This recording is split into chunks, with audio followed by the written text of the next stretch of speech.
This is Focus, the video news magazine of Toledo Technology Academy, with your host, Nair. TTA students begin the year unlike all other schools. Working in teams, they use their ingenuity and creativity to accomplish a specific set of goals. Focus reporter Cecilia Deitch walks you through first week. Tailgating is a real all-American tradition associated with fall and football. For the third year, TTA's Student Council invited the entire school to share in this festive event. Focus reporter Owen Burns was there, where they were chillin' and grillin'. What's it like to be a world champion? One TTA sophomore knows, and is. His sport is jiu-jitsu, and he's a world champ. Focus reporter Aidan Tennant introduces you to Jesse Rodriguez in JIU JITSU Takedown. Now, from the campus of Toledo Technology Academy in Toledo, Ohio, here's your host, Nair. Welcome to the second edition of Focus, TTA's video news magazine, and to a whole new school year. TTA is a different kind of school and a different way to learn. This can be a challenge for new incoming students. The week before school began, all new students went through a 4-day orientation program where they got to know each other, got to know the building, and learned the TTA way of doing things. They had projects to complete and worked in teams to get them done. For many, it was a whole new world, but in the end, they made it through with flying colors. On the actual first week of school, TTA students do not attend classes.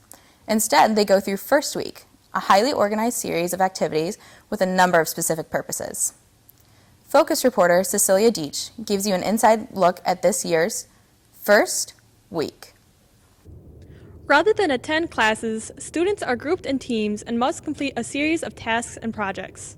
And every day starts out like this.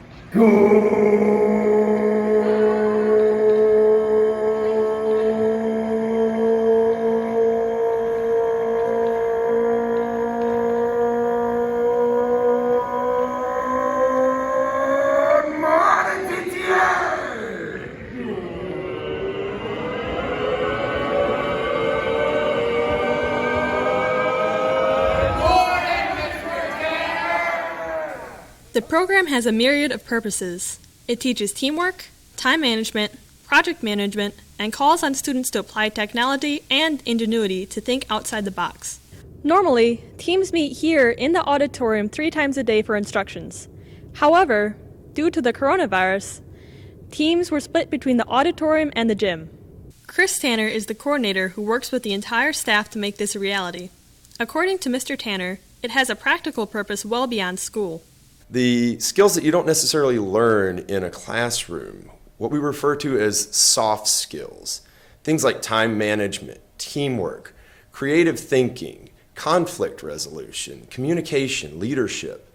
These are the skills that students get an opportunity to practice during first week that they don't really get an opportunity to practice in other places. And these are the skills that employers tell us they are actually looking for. The teams must work together, but students also must work independently.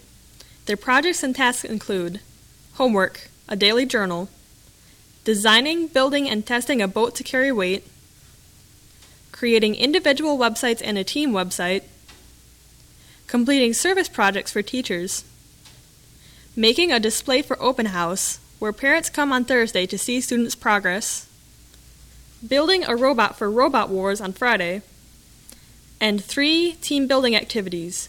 One includes an egg drop, where students must design a carrier for an egg that's dropped from the 2nd floor while their team leader lays beneath it. Splat! On the last day, teams must make a formal PowerPoint presentation. And, by the way, students are graded and receive a team and individual grade on everything they do. For those new incoming students who have never experienced First Week, it can be a bit daunting. First week was so much fun. We got to do robotics and a bunch of other stuff that I loved to do. It was nothing like any other school. Juniors serve as team leaders, and seniors assist the faculty and staff to make sure everything goes off without a hitch. For this year's first week, I served as the service project coordinator, and although it was a lot of responsibility, I'm so glad I had the opportunity. The culmination of the technology portion is Robot Wars. Teams compete with their robots in a rubber ducky challenge, and the competition gets really fierce. But the best is yet to come. At the start of the second semester, right after winter break, there's second week, and a whole new concept to challenge students. I'm Cecilia Deach, reporting for Focus. There's an old saying about all work and no play. Well, at TTA, we work pretty hard, but we also have opportunities to play and have some fun. A fall tradition is tailgating.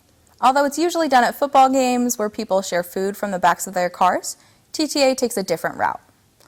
The weather was perfect, and our third annual tailgate party was a huge success. Focus reporter Owen Burns was on the front lawn, chillin' and grillin'. The grill was smoking and the dogs were flowing. This is how TTA celebrated fall, football, and the all-American tradition of tailgating. Staff members manned the grill, cooking up literally hundreds of that all-American picnic food, hot dogs. Different classes were asked to bring different categories of food. And while COVID forced certain limitations, everybody enjoyed their fare. But this wasn't just about food. It was also about camaraderie and family. Everyone was invited, and it was a great opportunity to share in the TTA experience. The tailgate party is a great way for the students and the faculty and parents to come together. It's an awesome time where they're able to have fun and relax, and also we get to meet the teachers and see them kind of outside of their classroom element. It's a great experience, and I love it. I like the tailgate party because it gives me an opportunity to hang out with my friends and do some fun activities and also just like eat some really good food. Some brought yard games and heated up competition. Some threw footballs or a frisbee around. Some even kicked a soccer ball. And some just enjoyed the good weather and the opportunity to socialize. The event was organized by TTA Student Council. It's a big turnout. After COVID, last year we couldn't do any tailgate party, and this year we had the Student Council and we were able to do the tailgate party, and it's a big turnout. Although this is somewhat recent TTA tradition, it's one that will sure be repeated again and again. That's a good hot dog. Reporting for Focus, I'm Owen Burns. Last May, we reported on Kellen Barrett, the TTA 7th grader who was ranked nationally in his class in archery. This summer, he competed in Alabama in the USA Junior Olympic Archery Development Target Nations, where he placed 19th in his new age bracket and was one of the youngest to compete. Way to go, Kellen. Now, another TTA student had set a major record. Jesse Rodriguez's sport is jiu-jitsu, and he recently set a world record. Focus reporter Aiden Tennant goes toe-to-toe with Jesse in Jiu-Jitsu Takedown. Meet Jesse Rodriguez, not just a state champion, but a world champion in jiu-jitsu. Jesse competes in a sport that takes not just strength, but stamina and skill to control one's opponent. He started practicing this martial art when he was only 7. He said he just loved rolling around. He took a break for wrestling for a few years, but he soon returned to jiu-jitsu. As jiu-jitsu, you always want to be up on top. You always want to be scoring in a dominant position, and you always want to be maintaining control. And then in jiu-jitsu, there's also submissions now where you can armbar people, you can choke them out, or you can just try to make them tap in any way, like bending their limbs in like a weird movement.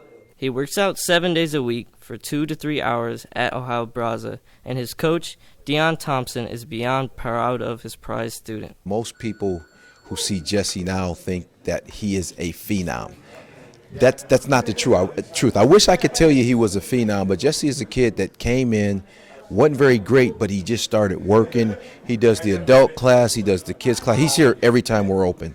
So he's one of those kids that's just dedicated himself with his work ethic, and he's worked himself into being a very top-level competitor at the teenage level.